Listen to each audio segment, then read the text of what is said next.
Handa raw umalalay ang Department of Labor and Employment sa libu-libong POGO employees na mawawalan po ng trabaho dahil sa POGO ban. Ang malinaw na plano po dyan ng DOLE, itanong na natin kay Secretary Bienvenido Laguesma. Magandang umaga at welcome po sa Balitang Hali, sir.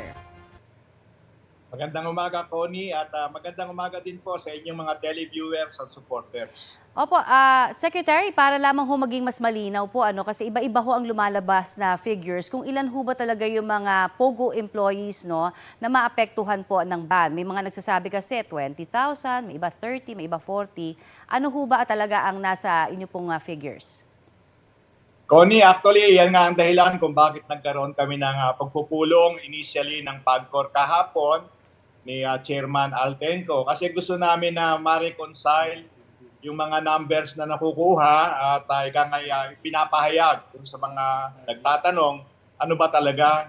At batay po dun sa aming pagpupulong kahapon na magkakaroon po ng validation meeting subsequently na pangungunahan po ng isang aming Assistant Secretary Paul Anuber at ang Regional Director po ng ating NCR ay i-validate po yung mga numbers at ang amin pong napag-usapan kahapon, batay sa kanilang tala po ay mga 40,000. Dahil ito po yung nakatala at alam naman po natin ang panggagalingan ng listahan ng mga involved sa ganitong klase pong activity ay ang PAGCOR na siyang nagbigay ng lisensya at yung mga kumpanya po naman na nakalista doon sa pinagkalob sa amin ng PAGCOR, ibabalidate din po namin yung mga empleyado dahil gusto po namin silang ma-profile para nang sa ganun mabalangkas po namin ang tamang intervention o assistance para po doon sa mga manggagawa na pwedeng maapektuhan po o mapinsala sa pagsasara po ng operasyon ng POGO,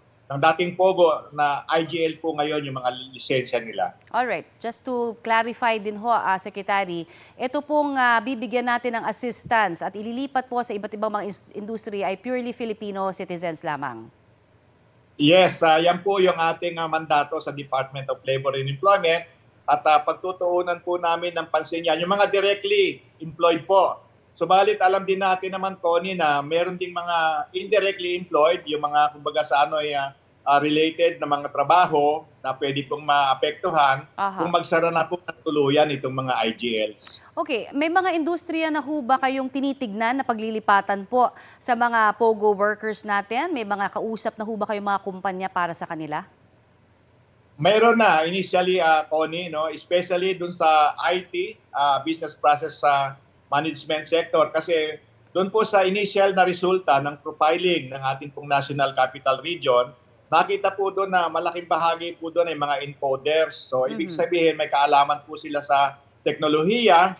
So, kung meron man pong kailangan karagdagang pagsasanay na isasagawa, bahagi po yun ng interventions na pwedeng may pagkaloob po ng Department of Labor and Employment na pangungunahan din po naman ng PESTA.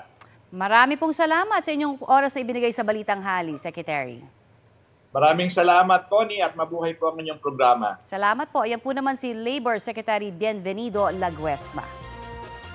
Kapuso, para sa mga maiinit na balita, mag-subscribe sa GMA Integrated News sa YouTube. Sa mga kapuso naman abroad, subaybayan nyo kami sa GMA Pinoy TV at sa www.gmanews.tv.